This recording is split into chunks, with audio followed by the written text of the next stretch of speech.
Hello and welcome to another episode of Pass the Mic, Let's Talk by Africa Center of Ideas program, which is an initiative by Jade Communications.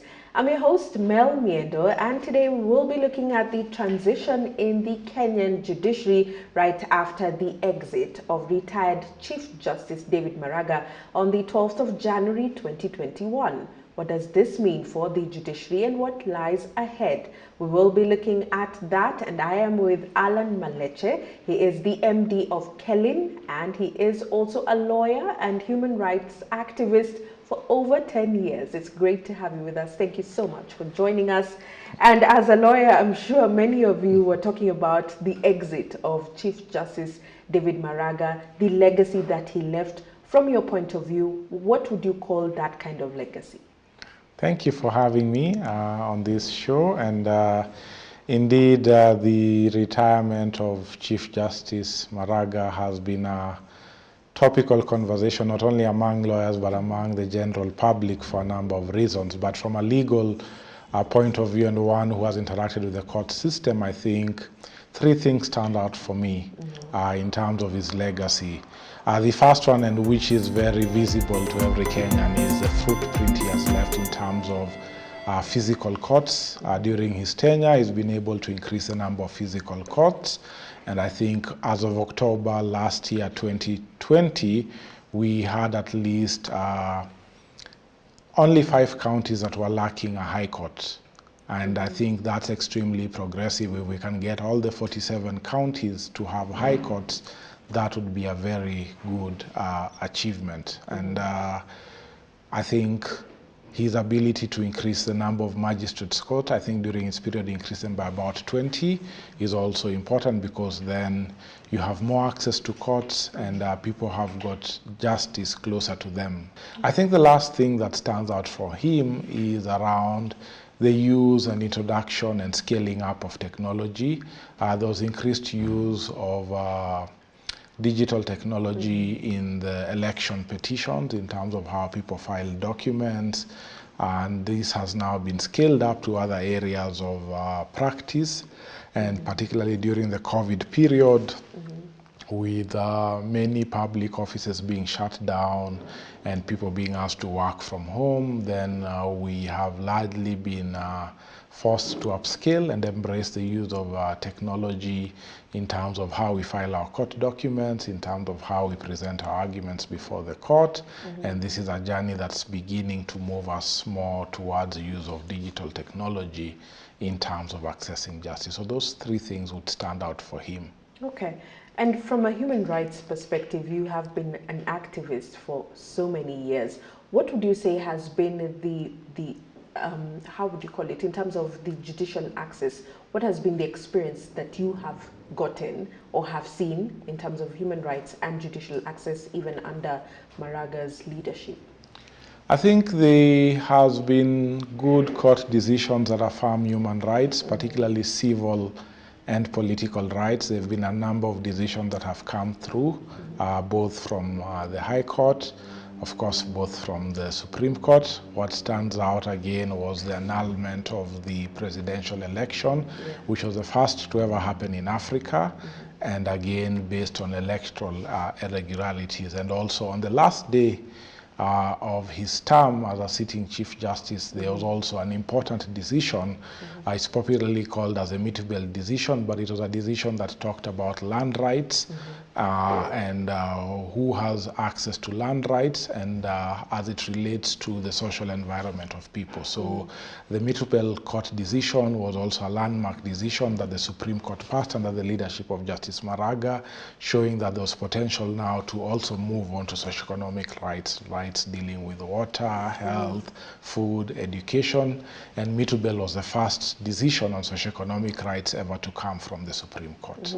So in terms of what's been happening in the judiciary in those 4 years that retired CJ Maraga has been in office, and even with regards to what he's been able to accomplish, would you say that then there's hope that even for, whether it's human rights or whatever the like, is there hope for better, with regards to the kind of transition the judiciary has been in?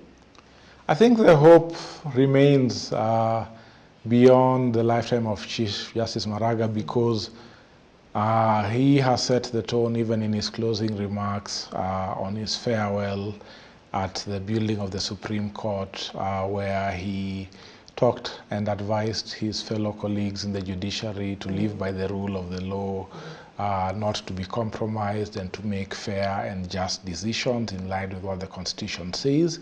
And if the judges live up to that spirit, then we definitely are hopeful that we can see progressive decisions coming from the judiciary that are fair, balanced, and aimed at ensuring the rule of law stays within this country. I like how you say if the judges follow through, because of course in this history of this country, we know that that has not been the case always with regards to even some issues that we know of magistrates or judges being in corruption cases. Would you then say that even though there's that call for them to, you know, make sure that they follow the rule of law, do you think that will be done for sure? Well, it has to be done because every judicial officer, be it a judge, be it a magistrate, takes oath of office, and in the oath of office they agree to uphold the Constitution. So it's not only a plea from the retired Chief Justice, but it's actually a legal obligation that they have to be able to carry out their roles, their decisions in a manner that is in line with the Constitution of Kenya. So Kenyans expect that of them by virtue of them being office holders and having agreed to serve in that particular role. Let's look at now the transition, the current one that we know of after 12th of January 2021 when the CJ Maraga retired. The acting position was taken up by Deputy Chief Justice Philomena Mwilu. In your opinion, would you say she's up to task to take up that position for whether it's 6 months or less than 6 months in accordance to the Constitution?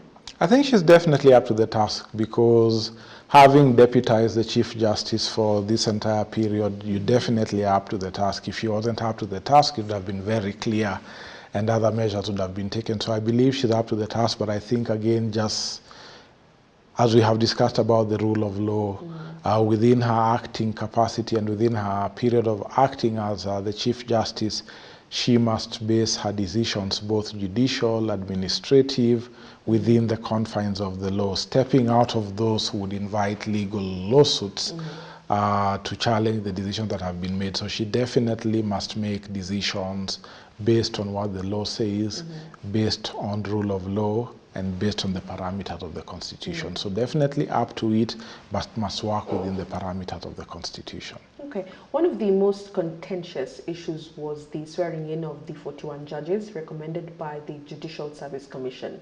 That has not happened up until now. What does that mean for the judiciary in terms of the judicial system access? Because you have been there, you know how this is done and what should be done. What does that mean in the fact that, you know, these judges have not been appointed yet? Well, the fact that the 41 judges have not been appointed basically means that, one, the Court of Appeal is operating on half the level of judges it needs, which then means if you have a matter before the Court of Appeal or if you initiate a matter before the Court of Appeal, it's likely to take much longer. And again, that means delay of justice. And again, we know the famous saying of justice delayed, justice denied. I think at the High Court level, especially for the employment courts, the labor courts, and the High Court generally, it means lesser judges, more workload for the existing judges, and slower churning of the wheels of justice. And the culmination of this is the Mwananchi then feels the brunt of cases taking longer to be decided, appeals taking longer to be decided, decisions taking longer to be delivered, and that eventually demoralizes people to want to be able to access court, because when you have a dispute with anyone, be it your employer, be it your neighbor, be it a business partner, you want it to be resolved speedily so that you can conclude and move on to other things or to other ventures. And so the delay in terms of making that is not good for business, it's not good for the rule of law, and it's not good for sending the confidence around the fact that we are set up as a country that is able to quickly listen to disputes and to be able to resolve them. in a fair and a justiciable manner.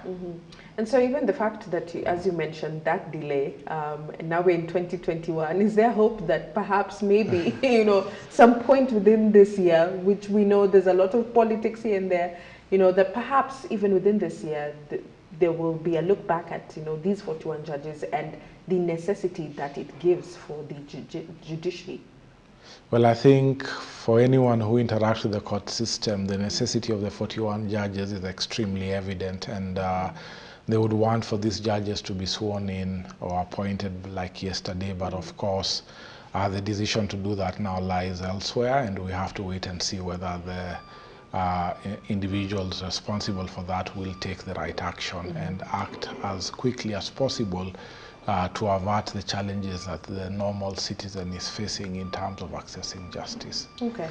And so the Judicial Service Commission, they appointed a subcommittee, and this subcommittee was tasked in making sure that they find or they vet the next or the incoming Chief Justice.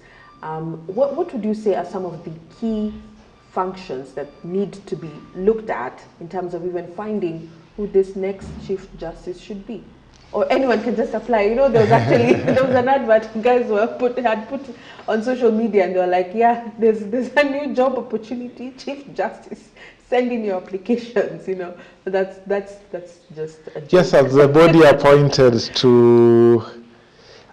appointed to hire the next Chief Justice, and it's not only the next Chief Justice, but they'll also be hiring a replacement for a judge at the Supreme Court, because a vacancy has arisen because of the retirement of one of the judges at the Supreme Court. So they'll actually be filling out the role of the Chief Justice, which of course is most important, but also ensuring that they get in an additional judge at the Supreme Court.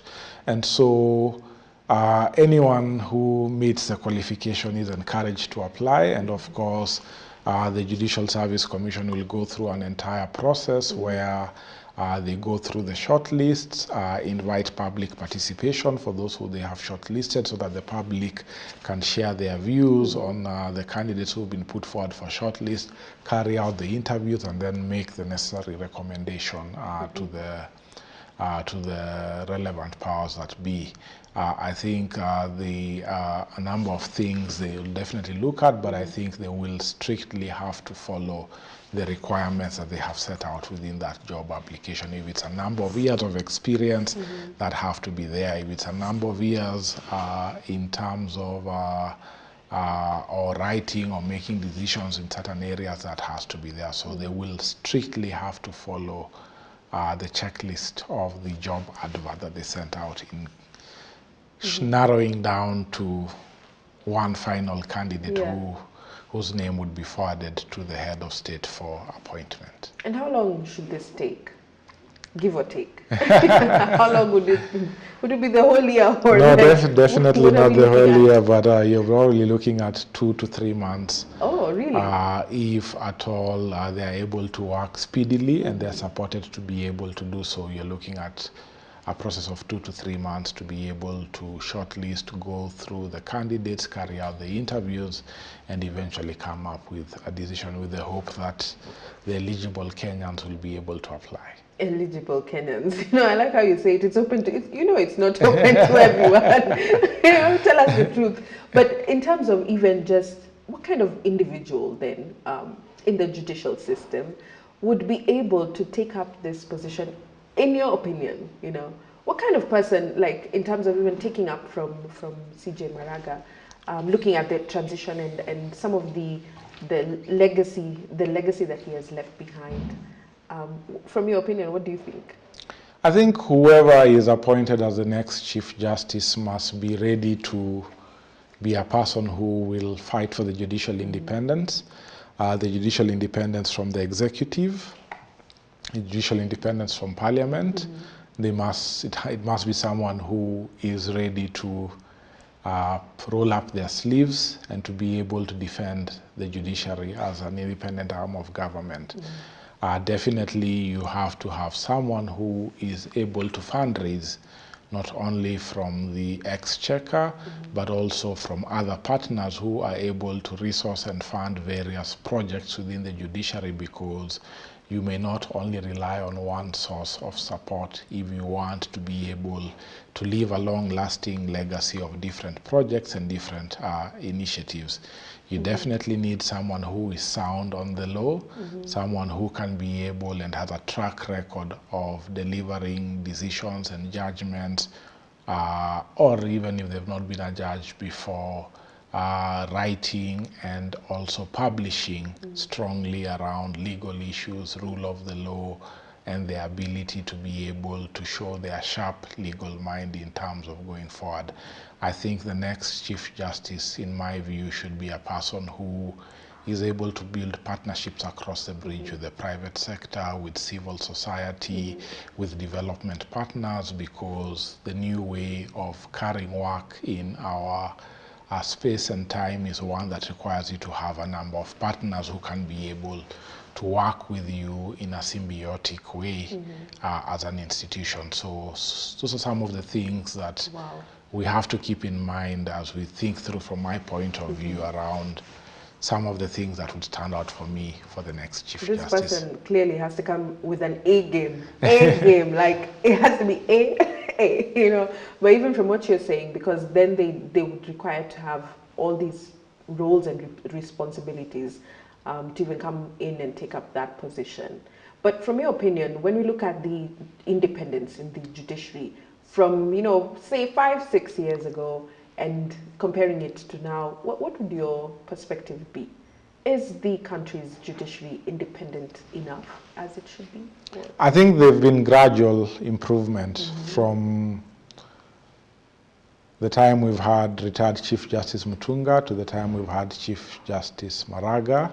And I'm only looking at it from the point of view under the operation of the new constitution.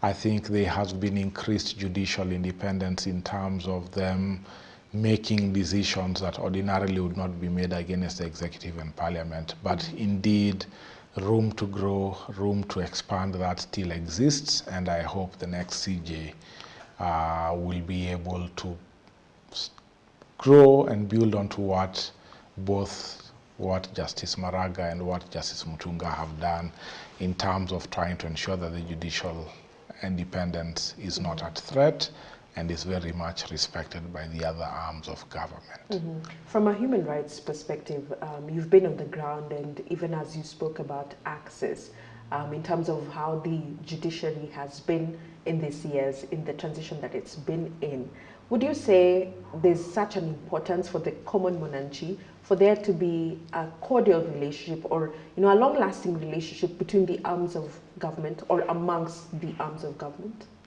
Well, given the governance system that we have, where we have 3 arms of government and all arms have to act as a check and balance, our tension is always inevitable between the 3 arms of government, but it should be a healthy tension where they are playing their check and roll function extremely well for the benefit of the citizens.